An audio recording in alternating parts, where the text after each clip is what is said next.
Comparto con usted el resumen del libro El Milagro Spinoza, una filosofía para iluminar nuestra vida, del escritor francés Frédéric Grenoir, filósofo, sociólogo e historiador experto en religiones. Bienvenidos entonces a mi canal Libros en 10 minutos y lo invito a que usted conozca el argumento del libro y decida si es de su interés. Baruch Spinoza fue un filósofo neerlandés de origen judío, sefardí portugués, que vivió en los Países Bajos en el siglo XVII. Recibe la influencia de un ex jesuita expulsado de la Compañía de Jesús por razones doctrinarias, quien le enseña latín y cultura clásica y lo introduce en la filosofía cartesiana. Abandona el judaísmo para acercarse a la teología, la ciencia y la filosofía de su contemporáneo Descartes. Pasa de una educación dogmática y rigorista basada en el miedo y la esperanza a la búsqueda de la libertad y la felicidad, cimentada solo en la razón. Es por ello que entra en conflicto con las autoridades religiosas hasta el punto de ser fuertemente censurado por ellas, tanto judías como católicas. Publica muy poco durante su vida para evitar una persecución que no logró detener. Tan solo 2 obras se publicaron en vida del filósofo en medio de una Ámsterdam que convive en una sociedad con muchas religiones, de mayoría protestante y corte calvinista, además de católicos y judíos. Sus obras publicadas en vida fueron Principios de Filosofía de René Descartes en 1663 y Tratado Teológico Político en 1670. Las demás obras, conocidas como Ética y otras más, se editaron después de su muerte. Se instala en la pequeña población de Rijnsburg, cerca de Ámsterdam, y conoce personajes que convierte en discípulos y le colaboran en la edición, traducción, financiación y difusión de sus obras, para luego terminar en Borsberg, un pueblo cerca de La Haya, capital de los Países Bajos.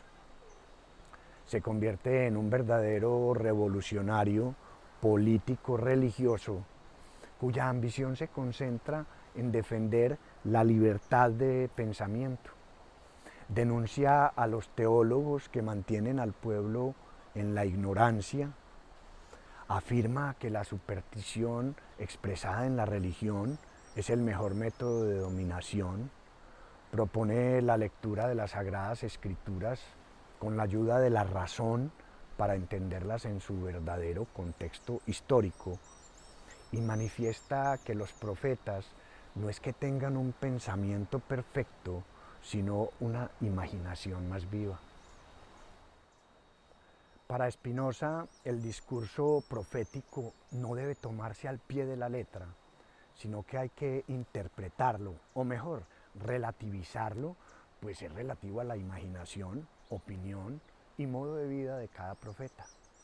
Y es por esta razón que algunos lo consideran padre de la exégesis moderna, pero afirmando que las escrituras son reglas de vida promulgadas en unos mandamientos que pueden resumirse en la práctica de la caridad y de la justicia, 2 palabras claves en las Sagradas Escrituras.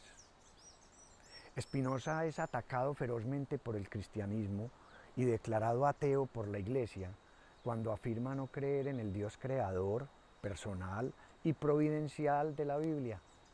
Pero llama la atención cuando en su discurso sobre Cristo afirma de él haber sido un hombre sencillo que no pronuncia más que verdades profundas y universales. Para el filósofo, la encarnación de Dios en Jesús no es posible. Más bien es Jesús quien se convierte en Cristo cuando recibe y vive en plenitud la sabiduría divina. Frente a la resurrección de Cristo, afirma verla más como una resurrección espiritual que como un hecho literal expresado en las Escrituras. Para Spinoza, el Dios de las religiones monoteístas es Señor, Padre y Juez, que castiga y recompensa a los hombres de acuerdo a su comportamiento.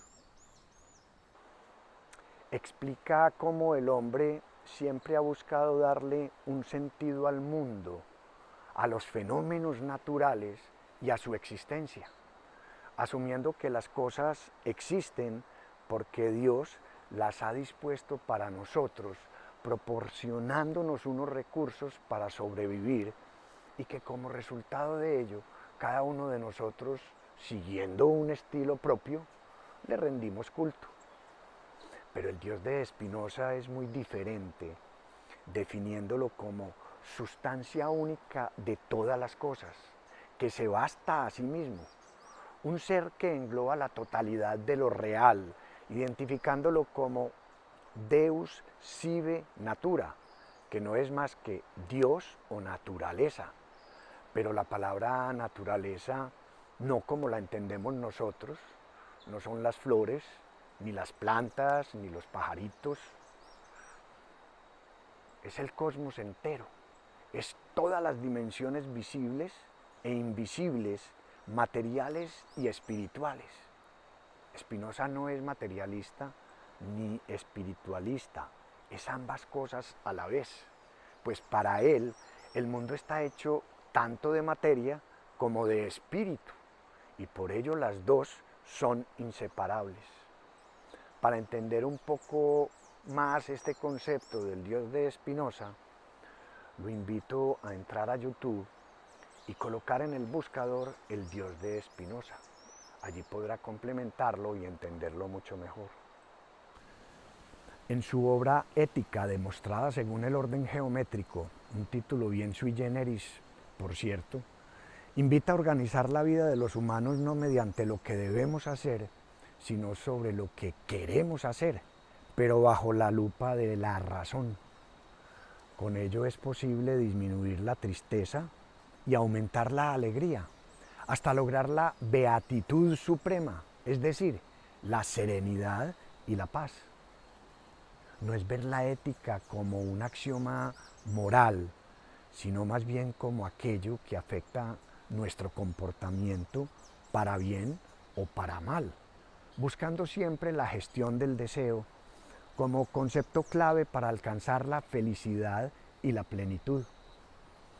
Para el escritor, la palabra pasión, utilizada por Spinoza, y la palabra pecado, utilizada por Jesús, cuyo origen desde el hebreo es errar en el blanco, coinciden en su significado, porque ambas se refieren a la gestión del deseo como búsqueda de la alegría, entre otras cosas, un mensaje que coincide en parte con el del Papa Francisco, que en la Jornada Mundial de la Felicidad invita al encuentro de la verdadera felicidad.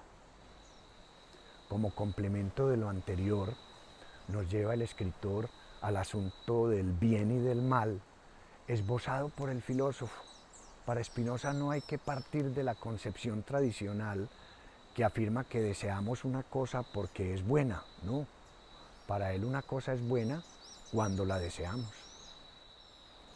Explica como ejemplo que uno toma chocolate porque le gusta, porque lo desea. No lo toma porque el chocolate en sí sea bueno. Esta concepción lleva a relativizar la moral tradicional, pero aclara el filósofo que esta relativización siempre debe estar iluminada por la razón y así poder discernir entre el bien y el mal. En su obra Tratado Teológico Político, Spinoza afirma que la mejor organización política para el funcionamiento del Estado es la democracia, pues responde a las aspiraciones fundamentales de las personas, como son la igualdad y la libertad, que complementados con los conceptos de pacto social y laicidad, lo convierten en el padre de la modernidad política. Las pasiones que mueven a los humanos por encima de la razón son las que entorpecen los regímenes, aún el democrático. Hay que orar más por virtud que por obediencia, pues no se deben tomar decisiones solo por prescripciones morales y religiosas. La guía debe ser siempre la razón. Termina el libro afirmando que todas las cosas han sido predeterminadas por Dios, pero ese determinismo no es religioso ni tampoco la expresión de un destino. El libre albedrío, según Spinoza, no es más que una ilusión. El hombre está sometido a las leyes de la causalidad y es libre cuando actúa acorde a su propia naturaleza. Solo Dios está libre de causas. La pregunta que yo me hago después de leer el libro es, bajo el concepto filosófico de Dios sive natura, Dios o naturaleza, ¿hubiera sido posible construir una civilización tal como la tenemos hoy día? O en otras palabras, ¿el costo humano de construirla hubiera sido el mismo?